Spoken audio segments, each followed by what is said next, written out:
Hi designers, welcome to all. இன்றைக்கி நம்மளோட கிளாஸில் பைப்பிங் த்ரெட்டை கீழே கொடுத்துட்டு மேலே எப்படி கட் பீட் லோட் பண்ணுறது அப்படின்னு, அதாவது இந்த ஸ்டிச்சு பேர் வந்துட்டு எம்போஸ்டு கட் பீட் லோடிங். சரிங்களா? அந்த ஸ்டிச் எப்படி பண்ணலாம் அப்படின்றத ஷூயிங் த்ரெட்டை மேல் பகுதியிலேருந்து நான் எடுத்துக்கிட்டேன். இப்போது பீடை லோட் பண்ணிவிட்டு நீடில் ஒரு 2 பீட் போட்டு பாருங்கள். 2 கருதானா எனக்கு ஓகேவாக இருக்குது. அந்த பைப்பிங் த்ரெட்டு மறைஞ்சிருச்சு. மேலேருந்து கீழே வரும்போது லோட் பண்ணணும், கீழேருந்து மேலே போகும்போது லோட் பண்ணக்கூடாது. அடுத்தது ஒரு 3 பைப்பிங் 3 கட் பீட் போடுங்க. எனக்கு ஓகேவாக இருக்குது. நீங்கள் மைக்ரோ சைஸ், அதாவது ரொம்ப குட்டி கட் பீட் வாங்கியிருக்கீங்க அப்படின்னா உங்களுக்கு தேவையான அளவு போட்டுக்கோங்க. நான் வந்துட்டு நார்மல் சைஸ் தான் வச்சுருக்கேன். எனக்கு 3 கட் பீட் போட்டால் சரியாக இருக்குது. நெக்ஸ்ட்டு வந்துட்டு மேலே போகும்போது நம்ம லோட் பண்ண மாட்டோம்.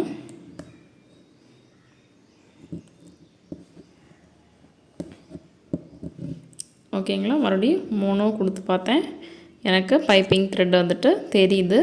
இன்னொரு 2-3 கட் பீட் வந்துட்டு நான் லோட் பண்ணிக்கிறேன். நெக்ஸ்ட் லைனும் அதுலேயும் போட்டுடலாம் இல்லைங்களா? அதனால் நிறையா இருக்குது அப்படின்னா பாட் போல் வச்சு நீங்கள் பண்ணிக்கோங்க, லோட் பண்ணிக்கோங்க. இப்போது 4 கட் பீட் வச்சேன், எனக்கு சரியாக இருக்குது. இப்போ எந்த அளவுக்கு ஃபினிஷிங் இருக்குது பார்த்திங்களா? நெருக்கமாக இருக்குது. இன்னும் வந்துட்டு ஸ்மால் சைஸ் கட் பீட் அப்படின்னா இன்னுமே நெருக்கமாக இருக்கும். இப்போது 5 வச்சா தான் கவர் கம்ப்ளீட் ஆகுது. பைப்பிங் த்ரெட் வந்துட்டு எக்காரணத்தை கொண்டும் வெளியில் தெரிஞ்சிடவே கூடாது. அதுதான் கவனமாக நீங்கள் பார்க்கணும். நேற்று ஒரு சிஸ்டர் வந்துட்டு கமெண்ட் பண்ணியிருந்தீங்க, கட் பீடு ஸ்டிச் பண்ணவே வரமாட்டேது அப்படின்ட்டு. ரொம்பவே பொறுமையாக ஸ்டிச் பண்ணுங்கள் சிஸ்டர். நம்ம ஸ்டிச் பண்ணி பழகினதுக்கப்புறமா நம்ம ஃபாஸ்ட்டாக போட்டுக்கலாம். நீங்கள் ஸ்டார்டிங்கில் என்ன பண்ணுறீங்க அப்படின்னா ஒரு கட் பீடாக எடுத்து ஸ்டிச் பண்ணுங்கள். நீங்கள் இந்த மாதிரி நீடில் லோட் பண்ணாமல் ஒரு கட் பீடாக நீங்கள் எடுத்து ஸ்டிச் பண்ணி பாருங்கள். நான் வீடியோலையும் என்னால் முடிஞ்ச வரைக்கும் தெளிவாக தான் சொல்கிறேன்.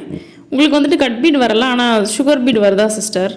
இந்த வீடியோ பார்த்துட்டு இந்த வீடியோவுக்கு கீழே எனக்கு கமெண்ட் பண்ணுங்கள் நீங்கள் பார்த்தீங்க அப்படின்னா. சில டிப்ஸ் இந்த வீடியோவுக்கு எண்டிங்கில் நான் சொல்கிறேன். கட் பீட் வரல அப்படிங்கும்போது நீங்கள் எந்த மாதிரி ஸ்டிச் பண்ணணும் அப்படின்றத நான் சொல்கிறேன். ஸ்டிச் பண்ணி ட்ரை பண்ணி பார்த்துட்டு எனக்கு கமெண்ட் பண்ணுங்கள். ஸ்லாண்டிங்காக இருக்கணும் பீடு வந்துட்டு, இந்த மாதிரி ஸ்லாண்டிங்காக இருக்கணும். நேருக்கு நேராக வச்சு ஸ்டிச் பண்ணிடக்கூடாது. இப்போது டபுள் கலர் நம்ம யூஸ் பண்ணுறோம், அதாவது ப்ளவுஸில் ஒர்க் பண்ணுறோம். ப்ளவுஸில் நம்ம ஒர்க் பண்ணும்போது டபுள் கலர் சாரி எல்லாம் இருக்கும் இல்லைங்களா? நம்ம அந்த மாதிரி ஒர்க் பண்ணணும் அப்படிங்கிற போது நீங்கள் 1 இன்ச் 2 இன்ச் அந்த மாதிரி உங்களுக்கு எவ்வளோ 1/2 இன்ச் வேணுமா, உங்களுக்கு எவ்வளோ வேணுமோ அந்த அளவுக்கு நீங்கள், இப்போ நான் கோல்டனும் க்ரீனும் எடுத்திருக்கேன், கோல்டன் ஒர்க் பண்ணிவிட்டு அதுக்கப்புறமா நீங்கள் நெக்ஸ்ட் கலர் ஒர்க் பண்ணலாம். அதாவது நான் இப்போ க்ரீன் எடுத்திருக்கேன், நீங்கள் என்ன கலர் எடுக்கிறீங்களோ, உங்கள் சாரீக்கு தகுந்த மாதிரி எடுக்கிறீங்களோ அந்த கலரை நீங்கள் சூஸ் பண்ணி ஒர்க் பண்ணிக்கோங்க. பாருங்கள் நான் எந்த அளவுக்கு போட்டுட்டு வரேன் அப்படின்னு. நான் இதுக்கு மேலே நான் வந்துட்டு மார்க் பண்ணலை. 1 இன்ச்சுக்கு வேணும் 2 இன்ச்சுக்கு வேணும்னு நான் மார்க் பண்ணலை. இன்னும் ஒரு லைன் மட்டும் நான் கொடுத்துட்டு அடுத்தது வந்துட்டு நான் க்ரீன் எடுத்துக்கிறேன். க்ரீன் கட் பீட் எடுத்து நான் உங்களுக்கு காமிக்கிறேன். ஏன் அப்படின்னா சுகர் பீடும் உங்களுக்கு ஒரே இதில் நான் வந்துட்டு ஸ்டிச் பண்ணி காமிச்சிட்டேன். இதில் வந்துட்டு டபுள் கலர் போடுறீங்க அப்படின்னா இந்த மாதிரி நீங்கள் மாற்றிக்கோங்க. சரிங்களா? இப்போ நீங்கள் வந்துட்டு டேப் வச்சு அளந்துக்கோங்க. 1 இன்ச்சுக்கு வேணுமா இல்லை 1/2 இன்ச்சுக்கு வேணுமா அப்படின்னு. நான் வந்துட்டு இப்போ அப்ராக்சிமேட்டாக தான் வச்சுருக்கேன். சரிங்களா? இப்போ அந்த இடத்துல க்ரீன் கட் பீட் கொஞ்சம் எடுத்துக்கலாம்.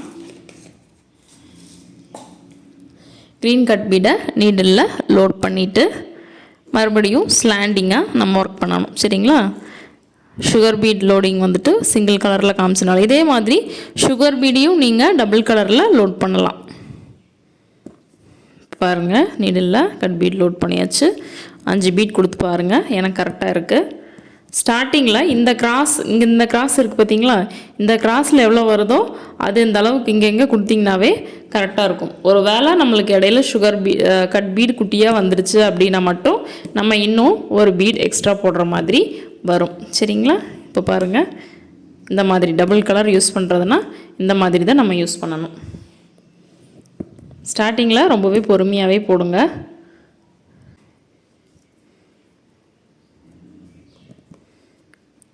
ஒரு 5, 4 அந்த மாதிரி கொடுத்து பாருங்கள். நமக்கு என்ன கான்செப்ட் அப்படின்னா, இந்த பக்கம் அந்த பக்கம் ஒரே நேராக தான் இருக்கணும். 5 பீட் 6 பீட்லாம் கொடுத்துடக்கூடாது. அதாவது பைப்பிங் த்ரெட்டை தெரியாமல் தானே பண்ண சொன்னாங்க, 6-7 பீட் கொடுத்துருவோன்ட்டு அப்படிலாம் கொடுக்கக்கூடாது. கவனமாக கொடுங்க. இல்லைன்னா ஒன்று வெளியில் ஒன்று உள்ளே அந்த மாதிரி போயிடும். பைப்பிங் த்ரெட் வெளியில் தெரியக்கூடாது. அதுக்குன்னு பீட் எச்சா போட்டு வெளியிலையும் நீட்டிக்கிட்டு இருக்கக்கூடாது. ஒரு பீட் உள்ள ஒரு பீட் வெளியில் அந்த மாதிரி. அதில் கவனமாக இருக்கணும். இது முடிச்சுட்டு சுற்றியும் நீங்கள் வேறு கலர் கட் பீட் வச்சு லோட் கொடுத்தீங்கன்னா கூட ஓகே தான். நம்ம நெக்லைன்லாம் ஒர்க் பண்ணும்போது முன்னாடி ஏதாவது சுகர் பீட் அந்த மாதிரி நம்ம ஒர்க் பண்ணியிருப்போம். அதுக்கப்புறமா நம்ம இந்த மாதிரி லோட் கொடுப்போம் இல்லைங்களா. இப்படி லோடிங் கொடுக்கும்போது சுகர் பீட் ஆகட்டும் கட் பீட் ஆகட்டும், லோடிங் கொடுக்கும்போது உங்களுக்கு நல்லா வந்துட்டு ஒரு ரிச் லுக்கு கிடைக்கும். ரொம்பவே ப்ளவுஸ் வந்துட்டு ரொம்ப கிராண்டாக இருக்கிற மாதிரி இருக்கும். நம்ம ஸ்டோன் ஷீனுக்கு பதிலாக இந்த மாதிரி லோட் கொடுக்கலாம். ஃப்ளாட் லோடிங்க்கு பதிலாக இந்த மாதிரி லோட் நம்ம கொடுக்கலாம். சரிங்களா. இப்போது நீங்கள் இன்றைக்கி என்ன ஹோம்ஒர்க் அப்படின்னு பார்த்தீங்க அப்படின்னா, இதை வந்துட்டு ஒரு யூனிக் ஷேப்பில் இல்லை ரவுண்டில் அந்த மாதிரி ஏதாவது ஒரு ஷேப்பில் இதை ட்ரை பண்ணி பாருங்கள்.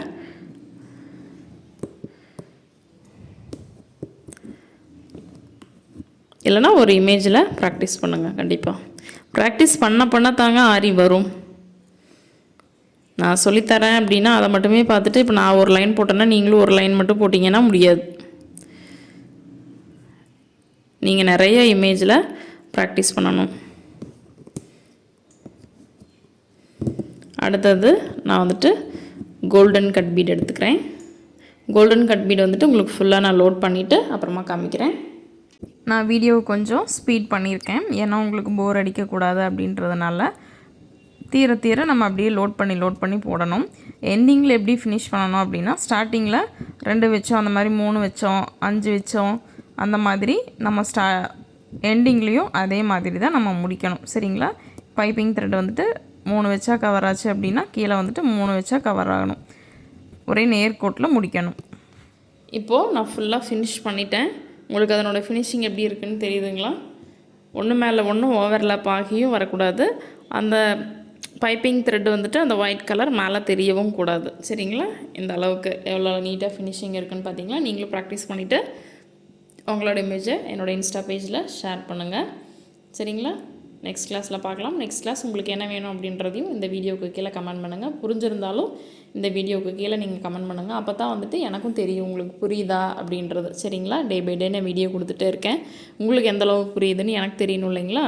கண்டிப்பாக கமெண்ட் பண்ணுங்கள், லைக் பண்ணுங்கள். உங்களுக்கு தேவையில்லை அப்படின்னா கூட உங்களோட ஃபேமிலி அண்ட் ஃப்ரெண்ட்ஸ்க்கு ஷேர் பண்ணுங்கள். தேங்க்யூ.